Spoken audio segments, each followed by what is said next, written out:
And you are watching NewsX. Well, let's take a look at some of the top stories. Thailand and Cambodia have now agreed to a ceasefire deal. This was facilitated in Malaysia by Malaysian Prime Minister Anwar Ibrahim. Amid border clashes, China and US have also expressed support for their diplomatic efforts to de-escalate tensions. The ceasefire deal comes as this conflict already claimed dozens of lives and displaced over 130,000 people. The United States and European Union have reached a trade deal framework ending a months-long standoff. The agreement includes a 15% US tariff on EU goods, half of the threatened 30% with zero tariff access for certain US exports to Europe.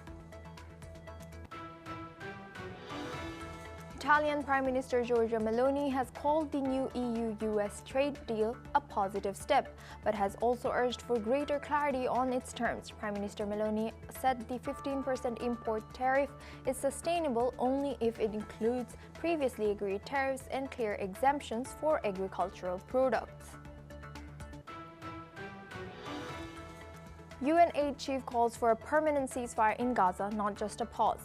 As restrictions ease and over 100 truckloads of aid are collected, Trump says Israel will have to make a decision on the situation, while the WHO warns malnutrition has reached alarming levels in Gaza. Ukraine has now signed its first natural gas import deal with Azerbaijan's Sokar via the Trans-Balkan route, according to a statement made by Naftogaz. The test shipment is being delivered through the Bulgaria-Romania-Ukraine corridor, marking a new energy cooperation pathway. 6 people have been killed in a shooting in Ortor Core produce market in Bangkok. Among 6 is also the shooter. He killed 5 others and then followed to kill himself, local police have now confirmed. This was not a random attack and it did not include any tourists.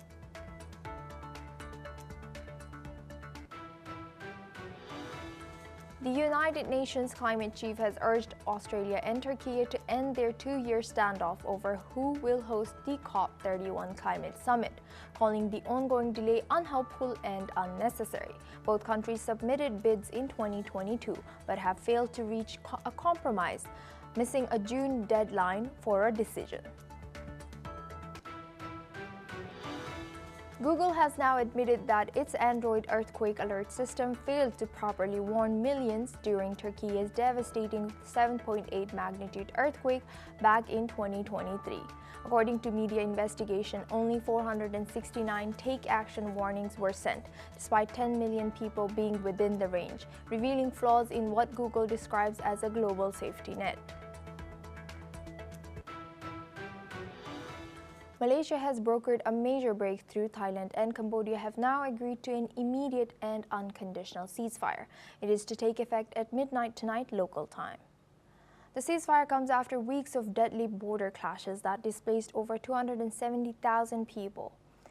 Under the deal, both nations will resume direct communication between their prime ministers, foreign ministers, and defense ministers. Military commanders from both sides are expected to meet on Tuesday to implement the truce. Thai's acting Prime Minister Phantom Vichayachai says the agreement will be carried out successfully and in good faith by both sides. Cambodia's Prime Minister Hun Manet has said that he confidently believes this is a turning point, one that could help hundreds of thousands to return home to normal life. Both leaders thanked US President Donald Trump and China's leadership for facilitating this dialogue and expressed gratitude to Malaysia for hosting the urgent talks. Now we are joined by Frank Han-Shi. He's an anchor and correspondent at Thai PBS, joins us live from Thailand. Welcome to NewsX World. Now, what role did Malaysia play in brokering this ceasefire, and how is this significant ceasefire deal taken in media across Thailand? Right, it's a pretty important deal for Thailand and Cambodia, as in we have to turn some back to 5 days. Actually, this is the 5th day of the conflict between Thailand and Cambodia. Of course, we've seen some conflicts, armed conflicts, between two countries here. But right now, today, it's very important as both Prime Minister from Cambodia and Thailand's acting Prime Minister Phumtham Wechachai and Cambodian's Prime Minister Phum Manen also joined the meeting hosted by Malaysia's Prime Minister Anwar Ibrahim here. So it's very important to see that truce deal, the ceasefire deal, just got agreed by both countries and three countries here. And also to talk about the observers and witnesses of both parties from the United States and China here is pretty important here. And as what you said in the beginning of this interview, that three deals have been approved and agreed. The first one, of course, immediate ceasefire unconditionally just tonight on 28th July 2025 at midnight. Another one is the informal meeting of regional military commanders as both countries and parties with ASEAN chair there will be there to talk about how to implement the truce. And third one is the General Border Committee as both countries. This is the bilateral mechanism for both countries to talk about what happens at borders. For example, how to strengthen cooperation in peace and order. And before we also talk about scam call centers at border, how to solve this issue too. But this time, I think they will focus on how to implement the truth and the long-lasting peace between two countries here. So as what you said, hundreds of thousands of people got displaced at borders from both sides. We also see casualties for civilians and militaries for both sides too. So this is a very important big step, an important step for both countries to achieve the long-lasting peace here. But what's next is very important now. Back to you. And Frank, can you tell us a little bit more about the context and why was it in particular this region that I think it's called Emerald Triangle there, that the peace was disrupted? Right, you talk about Emerald Triangle. It's a very important location there. Emerald Triangle consisting of three countries here, of course, Thailand, Cambodia, and Laos. That's the demarcation line drawn back to during French colonial period. That demarcation line drawn there. But this is how both countries really having grudges with each other and want to get more specific land and territory at that border too. And for instance, I have to talk about a few days ago, of course, according to Thai military officer there, Cambodian military fired a rocket to Thailand, but eventually that rocket fell into Lao territory. This is how close that three parties and three countries will really struggle to find a peace there, because we haven't seen a specific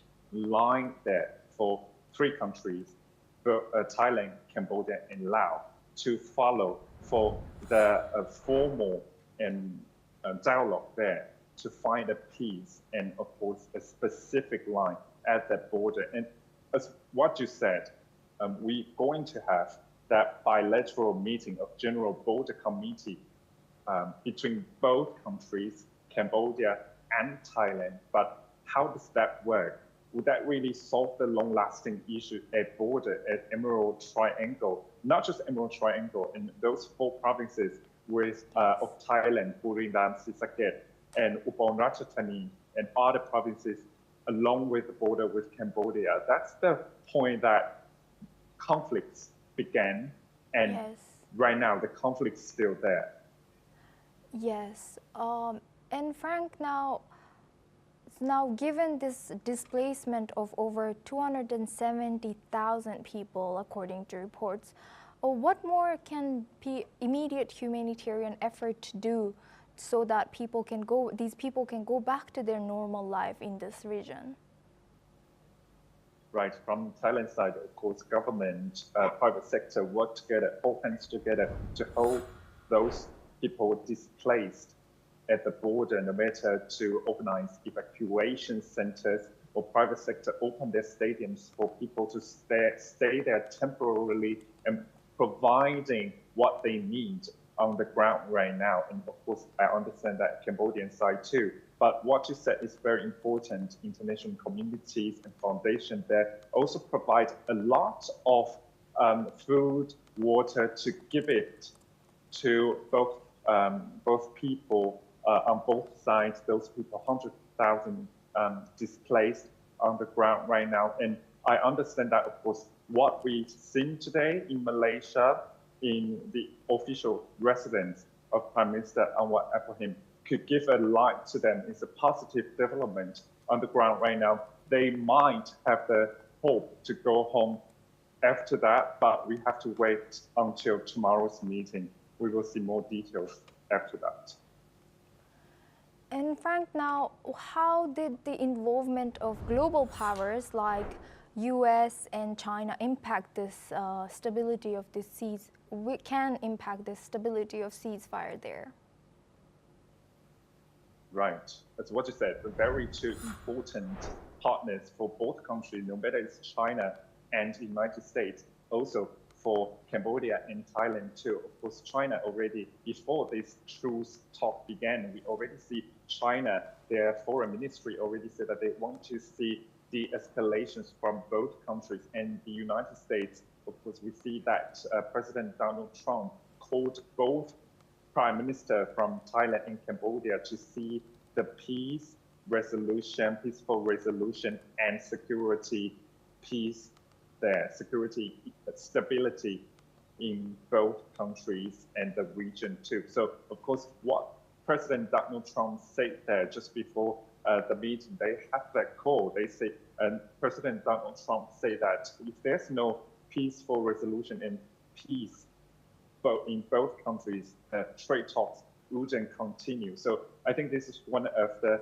factors in the truce talk to accelerate the talks between both countries too. But as what you said, how this power play and the superpowers really push forward that, as China, of course, a very important partners for Thailand and Cambodia, and right now United States holding that power and that goal to finalize the tariff talk with both countries too, because right now, as what I said, Thailand facing that 36%, also Cambodia too. So right now, of course, both countries, they want to finalize and get favorable tariff rates there. So I think this is one of the factors for the truce talk. Thank you very much, Frank Hansen, for joining us today and sharing your insight as an anchor and correspondent of Thai PBS, joining us all the way from Thailand. Thank you very much. Now we move on to our next news. Germany's Economy Minister Catherine Raici has welcomed the newly announced US-EU trade deal, calling it challenging but a source of uncertainty. In uncertain times, Raici acknowledged that the 15% base tariff agreed upon will place strain on European businesses, but said the benefit lies in having a clear and stable framework moving forward. She also urged swift action to clarify how the agreement will be implemented and emphasized the importance of ensuring that all parties uphold the deal reached on Sunday evening. Here's what German Economy Minister Catherine Raici has said. Das Abkommen ist sicherlich in der Höhe mit 15% im Basiszoll eins, was uns herausfordern wird. Aber Meanwhile, Spain's Prime Minister has said that he supports the deal, but without any enthusiasm, reflecting concerns among some EU leaders about the economic burden it may place on member states. The agreement is seen as a significant step in transatlantic trade, though it comes with mixed reactions from Europe's largest economies. Now we are joined by Dr. Satoru Nagao. He's a fellow at Hudson Institute, joins us live from Tokyo, Japan. Thank you, Doctor, for joining us today. Good to see you. Now, what challenges do you foresee in the implementation and enforcement of this trade deal that has just signed between US and EU? Of course, the tariff is matter, because when the EU export the product to the United States, they need to pay 50% of the price as a tariff. So that's why in the competition in the US market, a product came from EU, need the cost, so price will rise. So that's why the view from the customer choose more cheaper one. So that's why this is not the EU's one. But at the same time, this is good news too, because without agreements, they cannot plan anything. For example, if the EU country prepared a budget to support their companies which export product to the United States, without agreement, how much budget they need to prepare is uncertain. So now the agreement has happened, and how much money they need is clear. So each government in the EU members can prepare the new situation. And indeed, this is good news because anyway, in the near future, they need to fix the agreement. So that's why agreement concluded. This is very good news. But if I add, yeah. Okay. Yeah. Sure. You want to say something? No, you can add what. Okay. In this one, in this EU-US trade, EU get more benefit for a long time. Now in the future, of course, EU will get more, I think. So, view from the EU side, continuing the trade with the United States is beneficial. So even if they need to pay tariff, they can export the product to the United States is good news anyway. So this is a similar situation in case of the US and Japan. Japan want to continue to export product to the United States even if they need to pay the more higher tariff. So that's why higher tariff is challenging. That's true. But at the same time, agreement is good news anyway. Thank you. Thank you very much, Dr. Satoru, for sharing that. Please stay with us as we come back to you for our next discussion. Now we move on to our next news. Russia's national airline Aeroflot has cancelled more than 50 flights after what it called a major IT failure, now confirmed to be a cyber attack. A shadow pro-Ukrainian hacker group calling itself Silent Crow, alongside Belarusian allies Cyber Partisans has claimed responsibility, saying the year-long operation has destroyed 7,000 servers and compromised even executives' computers. The Kremlin called the breach alarming, with prosecutors opening a criminal case. Aeroflot has not confirmed the details, but online chaos has followed, with its app, call center, and website all down. Passenger fury erupted on Russian social media, with some stranded for over 10 hours and unable to rebook or refund tickets. Silent Crow has also threatened to release personal data of every Russian who's flown Aeroflot. If true, the fallout could be massive. Aeroflot says specialists are working to restore systems, but many services remain disrupted. Despite sanctions, Aeroflot remains one of the world's top 20 carriers, flying over 55 million passengers last year. Now we go back to our guest discussion with Dr. Satoru Nagao. He's a fellow at Hudson Institute.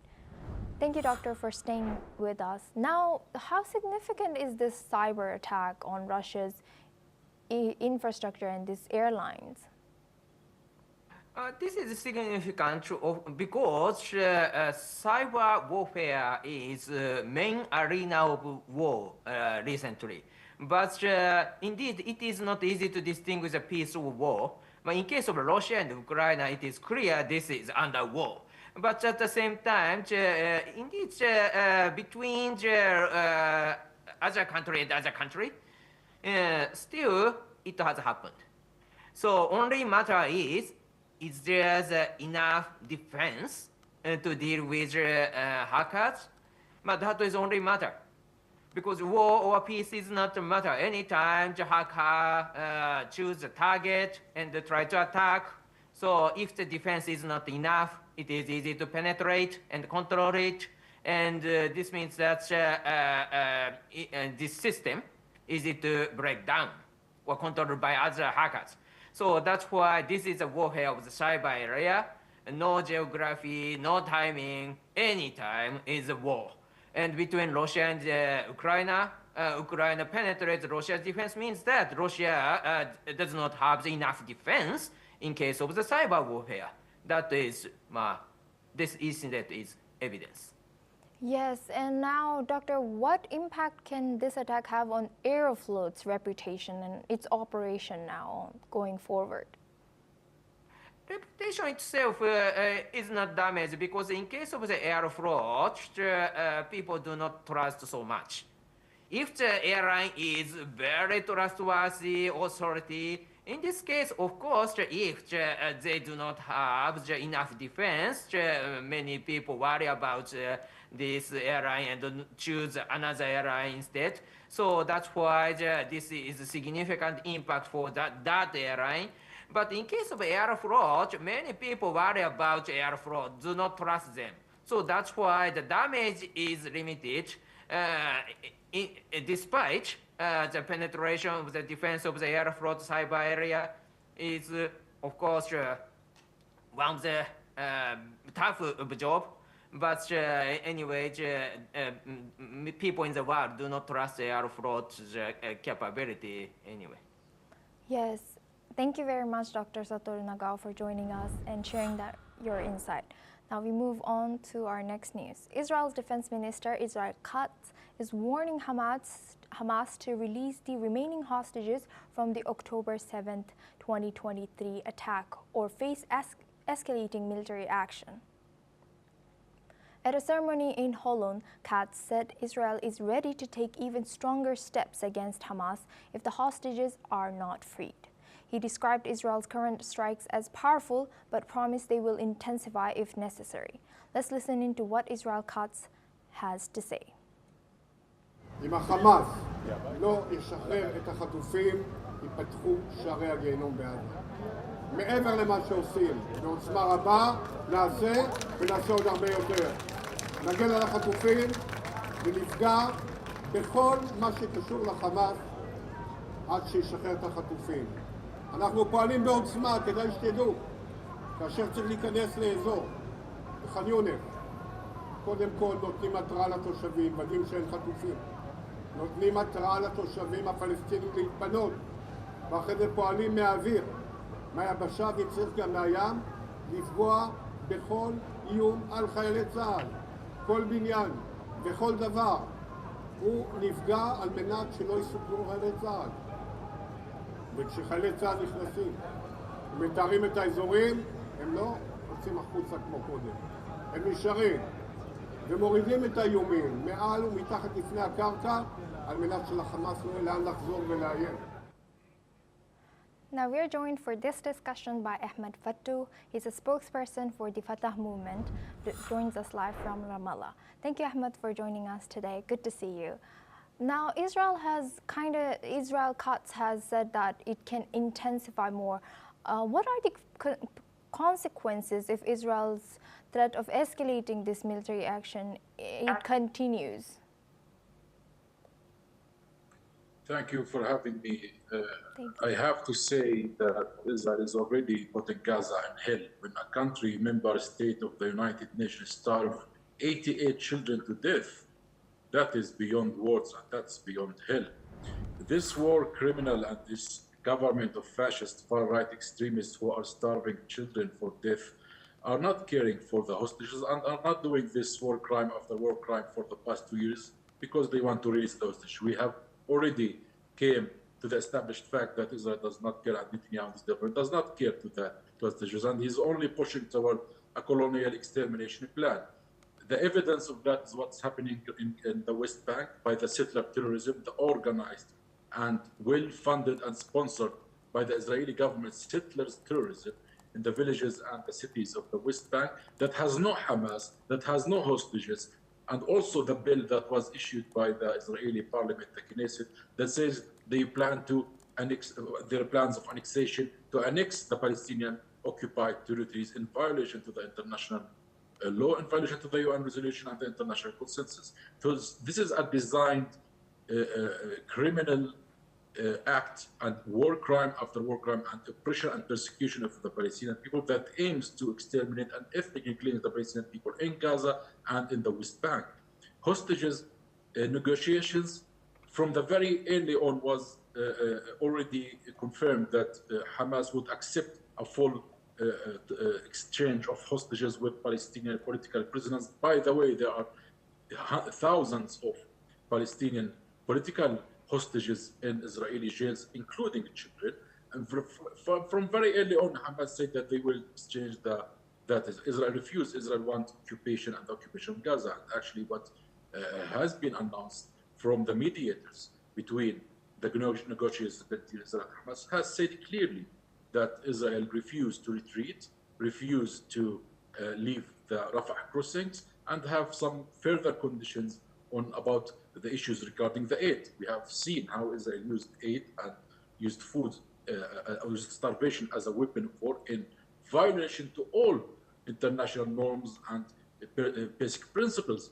None in recent history have we seen, in modern history, a member state of the UN, a country that claims to be democratic, that use blockade and siege to starve entire population. For what? For fighting a group that is less than 10,000 militant. That is, of course, a crime being crime. And what Katz says actually is an evidence again that Israel is only after the extermination and killing of the Palestinian people. Yes, Ahmed, thank you for sharing that. Please stay with us as we come back to you for our next news as well. The Christian village of Taibe in the West Bank has been targeted by Israeli settlers in a nighttime attack. The Palestinian Authority has said that the cars were torched and spray-painted, threatening graffiti. A photo shared by a Palestinian government agency on X has showed graffiti on a Taibe wall that read, "Al-Mughayyir, you will regret," referring to a nearby village that was also attacked by settlers earlier this year. The Palestinian Authority's Foreign Ministry has condemned this attack, calling it settler terrorism. Taibe and its surroundings have experienced several bouts of settler violence in recent months, including an arson attack at an ancient Byzantine church. Settlers have attacked neighboring communities in recent months, resulting in 3 deaths, damage to Palestinian water wells, and the displacement of at least one rural herding community. Now we go back to our guest discussion with Ahmed Fatou. He's a spokesperson for the Fata Movement. Ahmed, thank you for staying with us. What more can you tell us about this escalating settler violence in that area, in West Bank? Here in the West Bank, we have been for decades suffering from this extremist terrorist groups, the settlers, who invade our Palestinian territories, invade our villages, build a settlement outpost in our lands, in a stolen lands. By the way, they are protected by the Israeli army, funded and endorsed and armed by the Israeli government. So this is an official policy by this Israeli government and all its predecessors to eliminate the Palestinian people from the West Bank. What they do is attack and terrorize the Palestinian neighborhood, the unarmed villages and farmers and workers around them, women, children, attacking, as you have said, and this is not only this recent, it's happening for the past 3 decades, attacking holy places, attacking schools, attacking kindergartens, even killing and burning children alive. And there was many cases of babies at the age of 2 where they burned alive, and that is the case of Abu Khdeir, the family of Abu Khdeir, and that was in 2015. So we are dealing with an extremist, deeply dogmatic, fascist and terrorist group that is armed by the Israeli government, aims to make life intolerable for the Palestinian people in order to make them move away from their lands and from their indigenous inhabitants. Yesterday, for instance, they destroyed the pipelines for water wells, preventing more than 160,000 Palestinians from water and preventing farmers from accessing clean water to farm their farms. And as you said today, yesterday attacked the Christian village and desecrated a church. And this is a systematic way every single day for the past more than 30 years of that criminality. Under the watch and the witnesses of the war, The settlers' assessment is illegal under international law, but until today, nobody is willing to sanction them. By the way, many of those extremist fascist settlers have dual citizenship. Some of them are American, some of them are European, some of them are from other places. Why is the world still silent about this design terrorism by the Israeli government, manipulated by Syrian people? That is need to be answered and to be dealt with. Yes, Ahmed, thank you very much for sharing that insight and joining us as a spokesperson for the Fata Movement and sharing that insight all the way from Ramallah. Well, that's all we have time for. We will continue to bring more news updates from around